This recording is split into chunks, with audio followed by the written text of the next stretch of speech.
Claire never thought she would start over at 38, but life had other plans. Her divorce was finally over, the papers were signed, the house was sold, the memories stayed behind. She packed only what mattered: a few family photos, some books, her favorite coffee mug, and a heart that still felt heavy. She moved into a quiet neighborhood outside Seattle. It was peaceful. Tree lined streets, friendly smiles, small front yards, exactly the kind of place she needed. Still, every evening felt too quiet. She would sit on the porch with a cup of tea, watching the sunset, wondering if she had made the right choice. One Saturday morning, she noticed a moving truck next door. Someone new was arriving. She watched from a distance. A tall man carried boxes into the house. He looked calm, not in a hurry. An older, golden dog followed him everywhere. Claire smiled without thinking. The dog wagged his tail.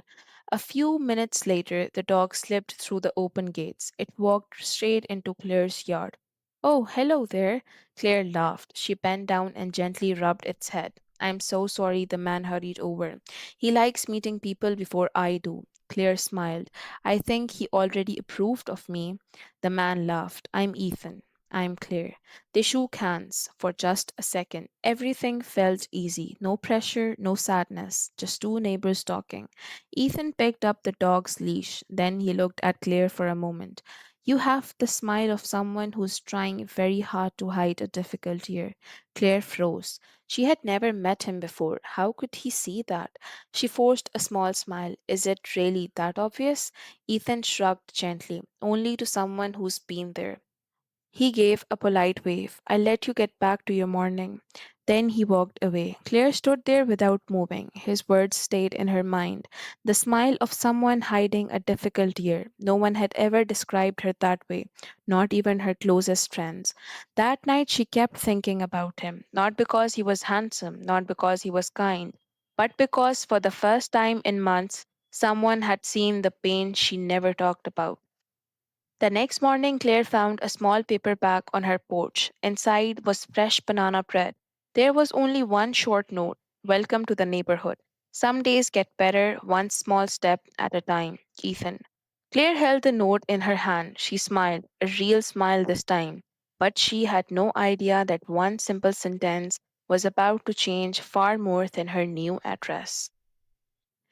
Claire read Ethan's note again before leaving for work. She folded it carefully, then she placed it inside her favorite book. She didn't know why, it just felt too special to throw away. That evening, she baked a small batch of chocolate cookies. She knocked on Ethan's door. He opened it with a warm smile. I think your banana bread deserves a thank you. She held out the cookies. Ethan laughed. I was hoping my welcome gift would work. Claire smiled. I guess it did. His golden dog ran to the door. Its tail moved so fast that Claire laughed. I see he still remembers me.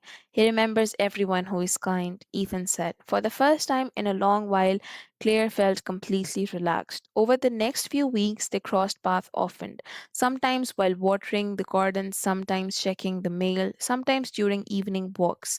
Their conversations stayed simple: favorite movies, best coffee shop, old music, funny stories from the work. Neither of them rushed to ask about the past. Some wounds needed time. One rainy afternoon, the neighborhood lost power. Claire looked outside. Every house was dark. A few moments later, there was a gentle knock. It was Ethan. I made too much soup before the lights went out, he smiled. Would you like to help me finish it? Claire hesitated. Then she nodded. I would like that. They sat by candlelight in Ethan's kitchen. The rain tapped softly against the windows. His dog slept near the table. It felt peaceful.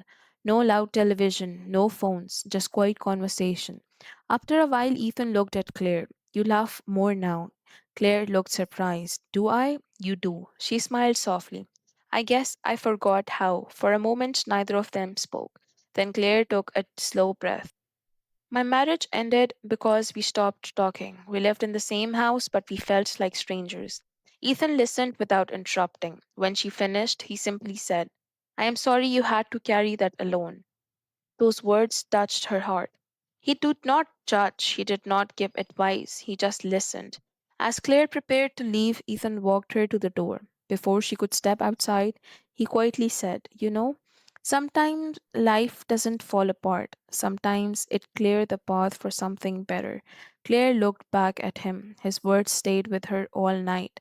She wanted to believe him. She truly did. But neither of them knew that someone from Claire's past was about to appear again, and that unexpected visit would test everything she had started to rebuild. A few days later, Claire came home after work. She pulled into her driveway. She noticed a familiar car. Her heart skipped. It was her ex husband, Daniel. He stood beside the mailbox with his hand in his pockets. He looked nervous. Claire took a deep breath before getting out of her car. Hi, Daniel. Hi, Claire. For a few seconds, neither of them spoke. Finally, Daniel broke the silence. I was in the area. I thought maybe we could talk. Claire stayed calm. What is there to say? Daniel looked down. I have had a lot of time to think. I made mistakes. I know I did. Claire listened quietly. Months ago, those words were all she wanted to hear. Now, they did not feel the same. I didn't came here to argue, Daniel said. I just wanted to know if you're doing okay. Claire gave a small smile. I'm learning. Before Daniel could answer, Ethan stepped outside to walk his dog. He noticed Claire and gave her a friendly wave. Good evening, Claire. Then he noticed Daniel. Claire introduced them. Ethan, this is Daniel, my ex husband.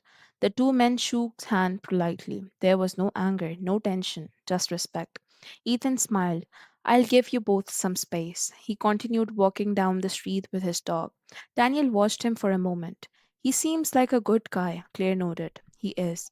Daniel looked back at her. I haven't seen you smile like this in years. Claire didn't know what to say. Maybe he was right. She wasn't smiling because life was perfect. She was smiling because she finally felt hope. Daniel sighed. I wish I had listened more. I wish I had noticed how lonely you felt. Claire's eyes filled with tears. I wish that too. But wishes can change yesterday. Daniel nodded slowly. I understand. He reached into his pocket and handed her a small photo. It was from their first vacation together. I thought you should have this. Claire looked at the picture. She smiled gently. Thank you.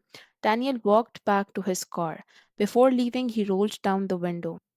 I truly hope you're happy, Claire, she answered honestly. I'm getting there. As his car disappeared around the corner, Claire felt something unexpected. Not sadness, not regret, peace. That evening, Ethan saw her sitting on the porch. He walked over with two cups of coffee. Without asking questions, he handed one to her. Claire smiled. I think today I finally let go of the past. Ethan smiled back. Then tomorrow finally has room to arrive. Claire looked at the quiet street. His words stayed with her, but neither of them knew that the biggest surprise was still waiting, and it would begin with one unexpected letter in Claire's mailbox. The next afternoon, Claire opened her mailbox. Among the bills and flares was one handwritten envelope. There was no return address. She opened it carefully. Inside was a letter from the community center. A few weeks earlier, she had filed out a volunteer form. She had almost forgotten about it. The letter welcomed her to reading program for children. Claire smiled. It felt like life was inviting her to begin again. That Saturday, she spent the morning reading stories to a small group of kids. They laughed, they asked funny questions, they made her forget every worry for a while.